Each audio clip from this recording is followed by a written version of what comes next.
Selamat datang, salam equilibrium. Kali ini kita akan membahas cara menyusun neraca saldo berdasarkan data dari buku besar. Jadi setelah dalam siklus akuntansi, setelah kita menyelesaikan buku besar, maka yang harus kita lakukan selanjutnya adalah menyusun neraca saldo. Bagaimana cara penyusunan neraca saldo ini? Oke, mari diperhatikan. Berikut ini adalah data buku besar yang sudah dibuat berdasarkan video sebelumnya. Ada kas, lalu piutang usaha, kemudian perlengkapan bengkel, lalu peralatan bengkel, utang usaha, modal, prive, pendapatan jasa, beban sewa, beban listrik, dan beban gaji. Jadi itu adalah buku besar yang sudah kita buat pada video sebelumnya, dan semua buku besar di atas akan kita masukkan ke dalam neraca saldo. Bagaimana cara atau proses memasukkan buku besar ini ke neraca saldo? Oke, mari kita langsung saja simak uraiannya. Berikut ini adalah neraca saldo. Jadi di neraca saldo itu di bagian atas ada judul, ya, nama usahanya, kemudian nama neraca saldo dan periodenya. Lalu ada 4 kolom di situ, kolom nomor akun, nama akun, debit dan kredit. Untuk penyusunannya, mari kita langsung sama-sama susun berdasarkan data dari buku besar yang sudah kita buat. Kita tampilkan dulu buku besar sesuai dengan urutannya.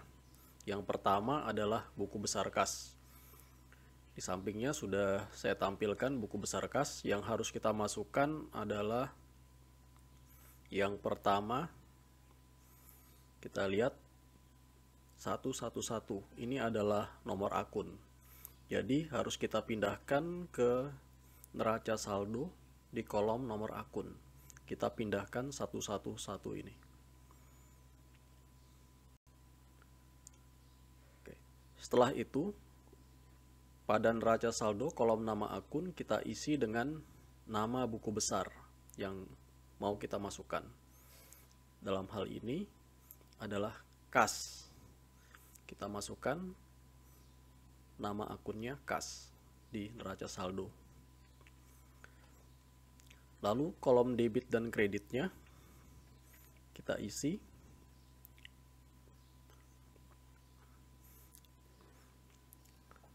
saldo akhir yang ada di buku besar. Saldo akhir yang ada di buku besar kas ini adalah 40 juta. Itu yang paling bawah di saldo di sisi debit. Maka kita pindahkan ke neraca saldo di sisi debit juga sebesar 40 juta.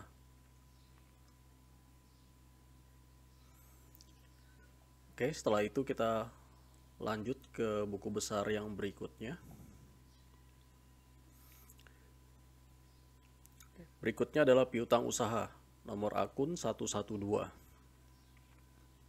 Kita masukkan, kemudian nama akunnya piutang usaha, kita masukkan lagi. Dan saldonya kita perhatikan, oh ternyata saldonya 0. Sudah tidak ada piutang usaha. Kalau seperti ini, maka piutang usaha tidak perlu kita catat. Jadi bisa kita hapus saja atau kita hilangkan saja piutang usaha ini. Untuk selanjutnya juga bisa seperti itu. Yang akun-akun lain yang saldonya 0 tidak perlu kita masukkan ke neraca saldo. Kita hilangkan saja. Kita masuk ke buku besar yang berikutnya. Perlengkapan bengkel.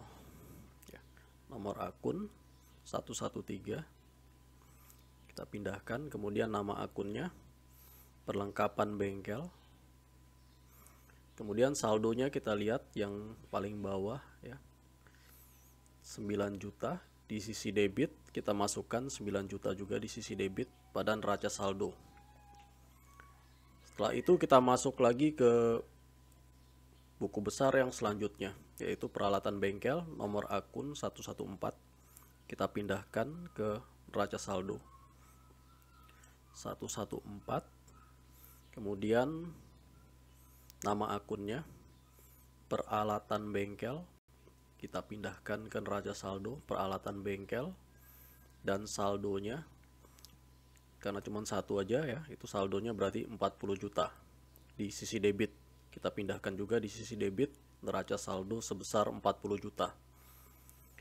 Kita lanjutkan lagi ke yang berikutnya, yaitu utang usaha nomor akun 211. Ya, kita perhatikan dulu ya, utang usaha ini ternyata saldonya 0. Jadi sama seperti piutang usaha tadi yang saldonya 0 juga, itu tidak perlu kita masukkan ke dalam neraca saldo karena saldonya 0. Jadi tidak perlu dimasukkan, kita langsung lihat buku besar yang selanjutnya, yaitu buku besar modal.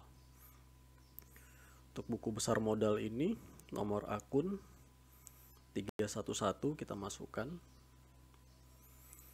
kemudian nama akun, nama buku besarnya modal, kemudian saldonya kita lihat di situ ada 80 juta di sisi kredit. Jadi kita masukkan juga di sisi kredit di neraca saldo. Jadi sesuai dengan saldo yang ada di buku besar. Kalau di buku besar saldonya debit, kita masukkan di sisi debit. Tapi kalau saldonya kredit, kita masukkan juga di sisi kredit. Kita lihat lagi buku besar yang selanjutnya, yaitu Prive. Nomor akunnya 312, kita masukkan. Kemudian nama akunnya Prive. Dan saldonya kita lihat di situ di dalam buku besar saldonya 2.500.000 di sisi debit. Maka kita masukkan 2.500.000 di sisi debit pada neraca saldo. Setelah itu kita lihat lagi yang selanjutnya, yaitu buku besar pendapatan jasa nomor akunnya 411. Kita masukkan di neraca saldo, lalu nama akunnya pendapatan jasa, kemudian saldonya kita lihat 28 juta di sisi kredit. Jadi kita masukkan di neraca saldo di sisi kredit juga sebesar 28 juta. Kita lanjutkan lagi ke buku besar yang selanjutnya, yaitu beban sewa nomor akunnya 511. Kita masukkan, kemudian nama akunnya beban sewa, dan saldonya debit 12 juta. Kita masukkan 12 juta di sisi debit. Selanjutnya 512 nomor akun, nama akun beban listrik, kemudian saldonya di sisi debit sebesar 1 juta. Kita masukkan di neraca saldo sisi debit 1 juta. Selanjutnya lagi beban gaji. Ini yang terakhir ya, buku besar yang terakhir. Nomor akunnya 513. Nama akunnya beban gaji. Kemudian saldonya 3.500.000. Kita masukkan 3.500.000. Setelah itu, maka yang harus kita lakukan setelah semua buku besar sudah kita masukkan ke dalam neraca saldo, maka harus kita jumlahkan sisi debit dan sisi kreditnya. Jadi kita jumlahkan dulu kedua sisi ini, baik debit maupun kredit. Kita garis dulu, kemudian kita jumlahkan sisi debitnya 40 juta tambah 9 juta tambah 40 juta tambah 2.500.000 tambah 12 juta tambah 1 juta tambah 3.500.000 menghasilkan 108 juta. Sisi kreditnya 80 juta tambah 28 juta menghasilkan 108 juta. Kita garis bawahnya. Nah, dengan demikian kita telah selesai memasukkan buku besar ini ke dalam neraca saldo. Jadi sisi debit dan sisi kredit itu harus sama. Apabila tidak sama berarti ada yang salah, mungkin di buku besarnya atau di jurnal umumnya. Jadi harus dicek lagi di mana letak kesalahannya. Oke, demikian pembahasan kita mengenai neraca saldo. Semoga bermanfaat. Terima kasih atas perhatiannya. Apabila ada yang mau ditanyakan bisa disampaikan di kolom komentar. Terima kasih. Salam keseimbangan.